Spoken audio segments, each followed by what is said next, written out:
everybody. Welcome to this episode of the Property Profits Real Estate Podcast. Today, zooming in with us all the way from beautiful Brantford, Ontario, we've got a rent-to-own specialist and an airline pilot.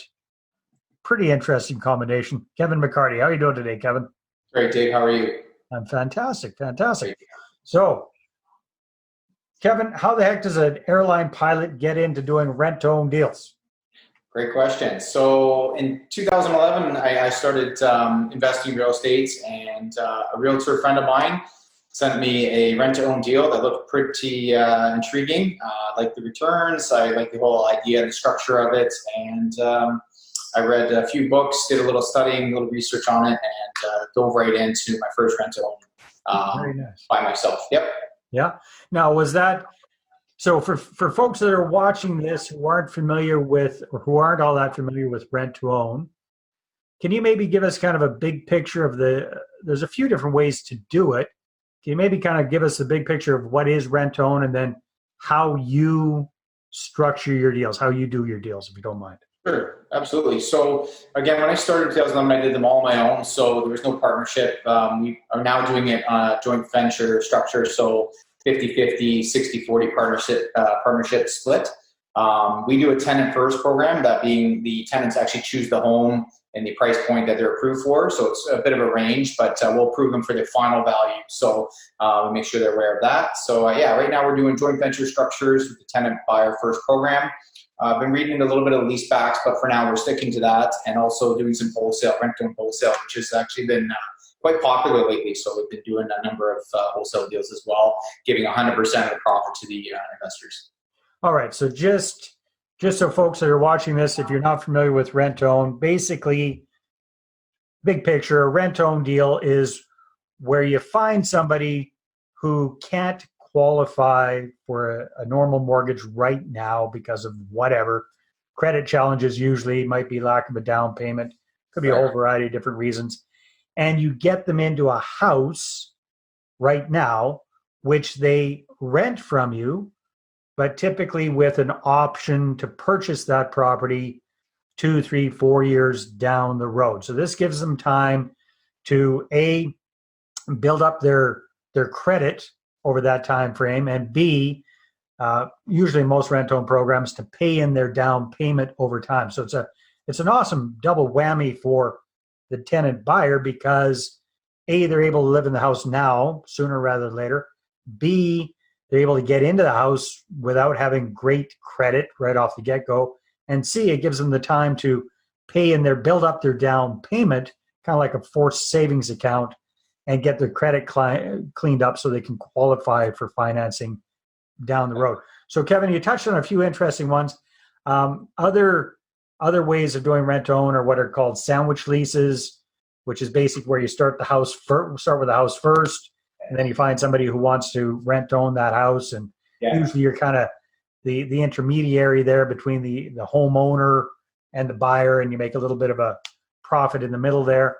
The other way that you're talking about, which is also something that I did for a number of years, is tenant first or client first rent to own, where you find the tenant buyer first and they fit your criteria, and then you go out and you buy them a house. You buy them the house that they like, as long as it fits your criteria, and then they live in it and you rent to own it to them for 2, 3, 4 years, kind of thing, right? Now, tell me, what is the wholesale version of a rent to own deal? What does that look like? Because that sounds good. We typically will charge, it starts off, usually it's 1% of the approved purchase price, or in some cases, we've been offering a flat fee, which we find works a little bit easier. That way we know exactly the amount that we're going to get, as well as the investor. So we'll do a flat fee.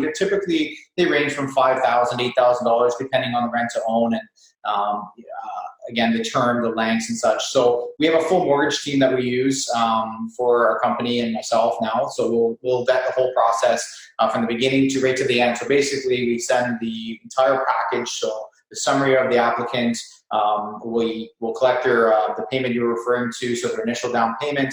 We'll have everything in place for investors. So essentially it's just a turnkey investment, the same as we would with the joint venture, but essentially this is just 100%. So they'll either manage it themselves, or we can also do an option where we'll manage it for them, because we do get some investors some Northern Ontario and such, and most of the rent owns that we do typically are in Southwestern Ontario. So we're still offering it to essentially across the province, but there's kind of two parts of that rent-to-own wholesale deal in the sense that we'll manage it, or they can choose to take it all. So most of the fees, again, range from, they start around 1%, but sometimes they're, we have deals that we do a flat fee between $5,000 and $8,000.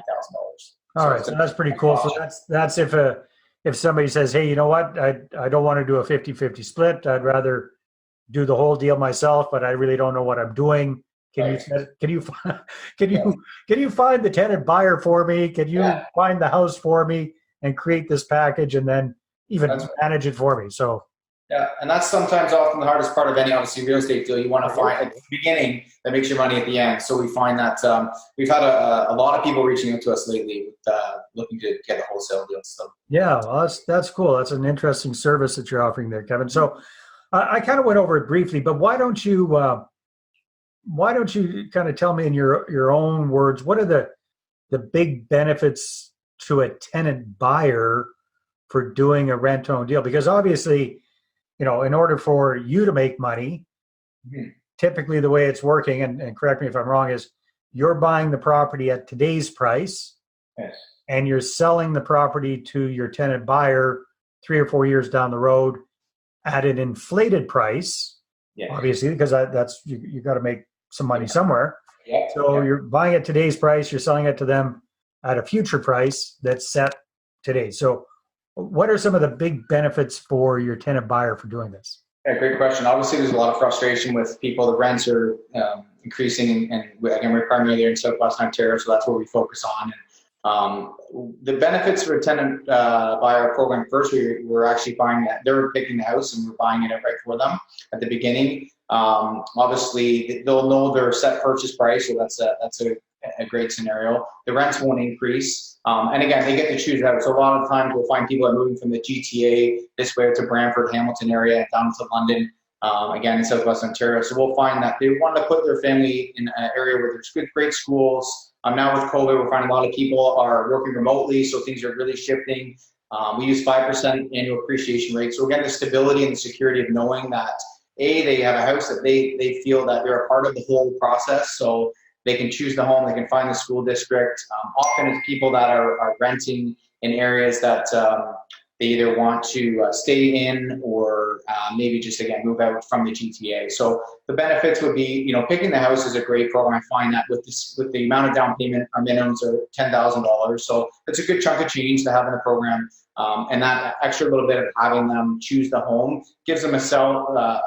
They feel like it's their own property, and we treat it as such as well. We're managing for the 2, 3, 4 years, and we are their landlords. We really want to not micromanage and let them feel a part of the whole process. So I find that that's a real benefit in them choosing the home as opposed to doing the opposite ways we were talking about the sandwich leases, which is still a great option as well. But again, we just stick to what we kind of know best, and it seems to work well.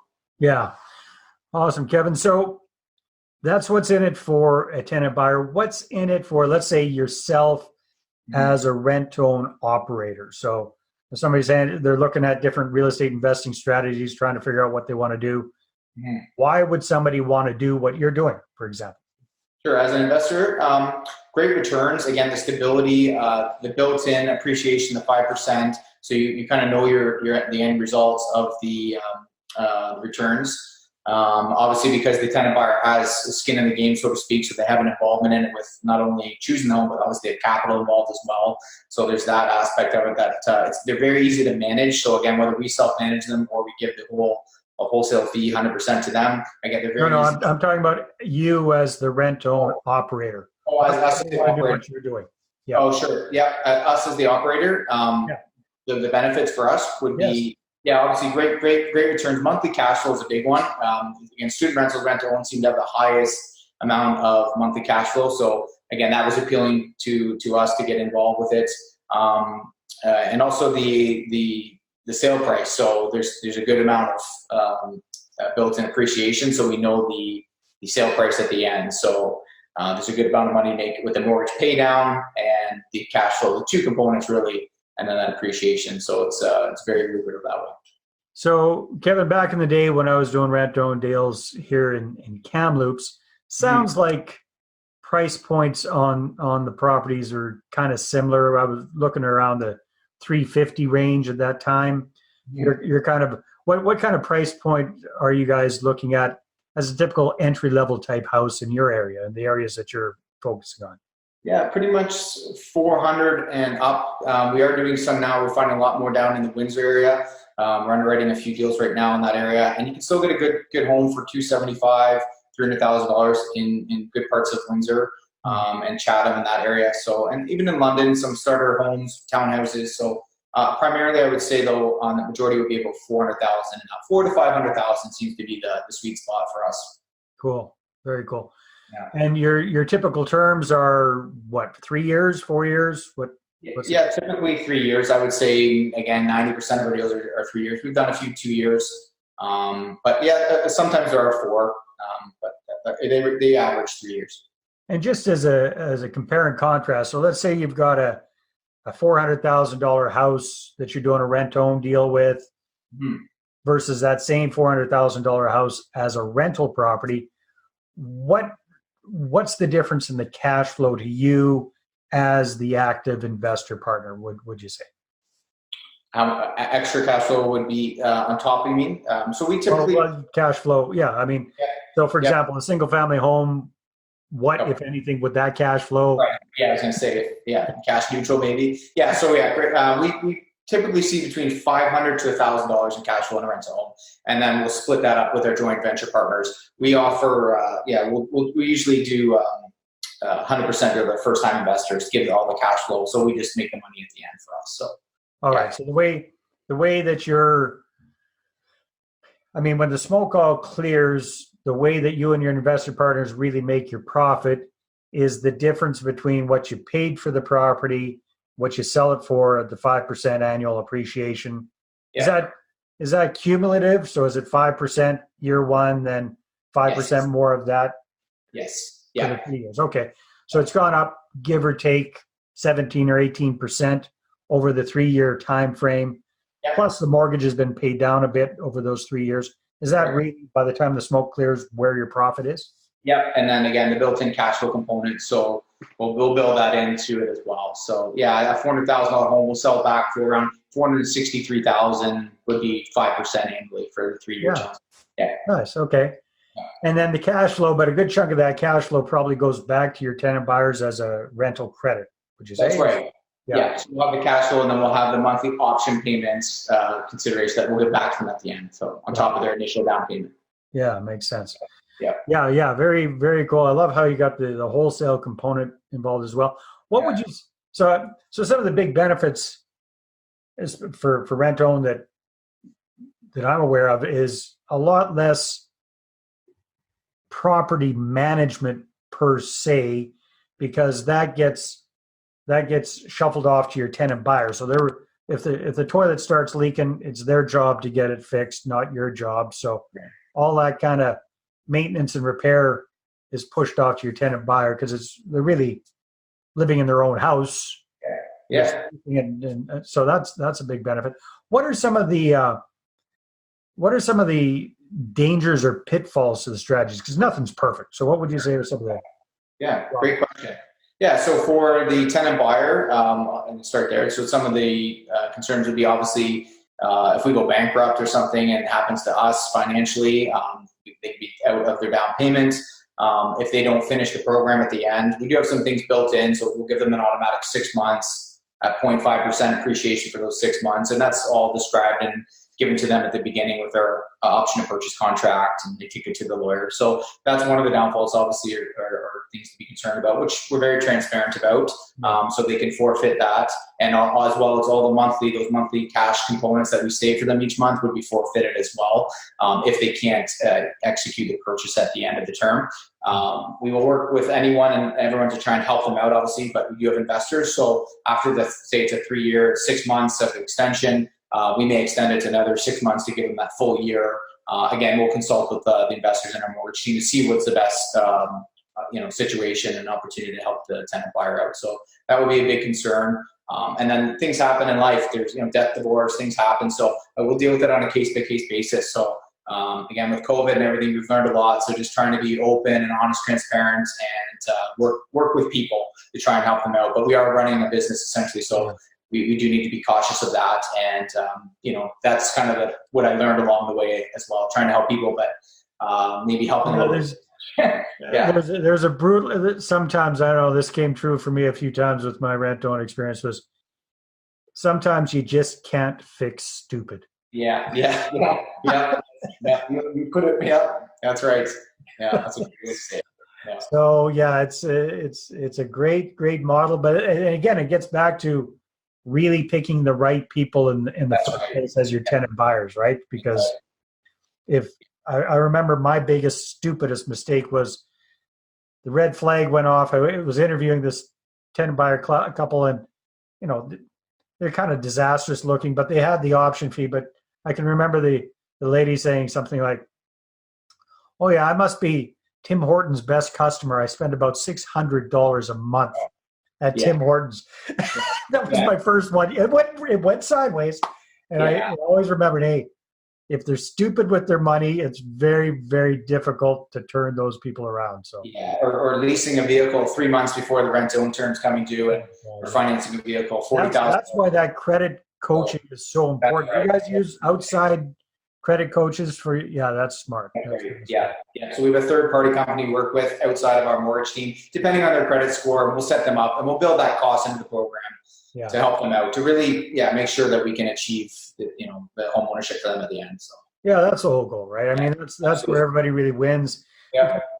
Unfortunately, rent-to-own sometimes has a bad connotation of this churn and burn. However, that typically is with folks that are doing the property first method, where they got a junker of a rental.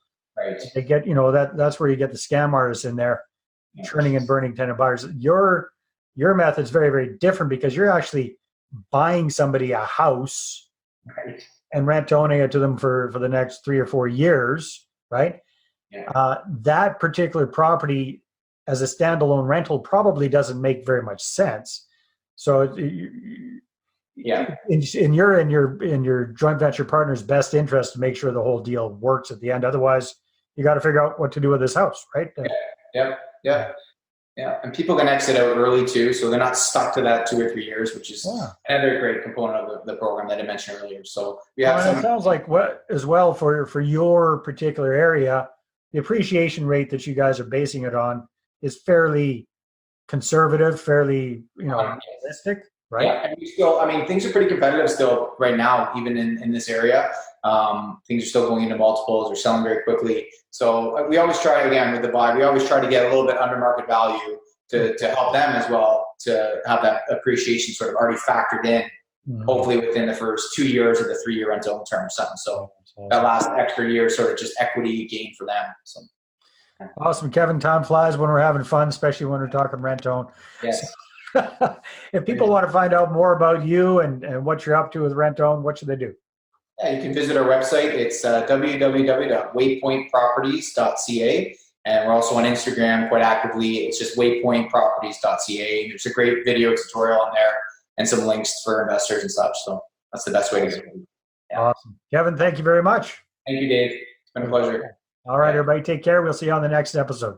All right, bye. Thanks. Well, hey there. Thanks for tuning into the Property Profits Podcast. If you like this episode, that's great. Please go ahead and subscribe on iTunes. Give us a good review. That'd be awesome. I appreciate that. And if you're looking to attract investors and raise capital for your deals, then I'm going to invite you to get a complimentary copy of my newest book, right back there. There it is. The Money Partner Formula. You can get a PDF version at investorattractionbook.com. Again, investorattractionbook.com. Take care.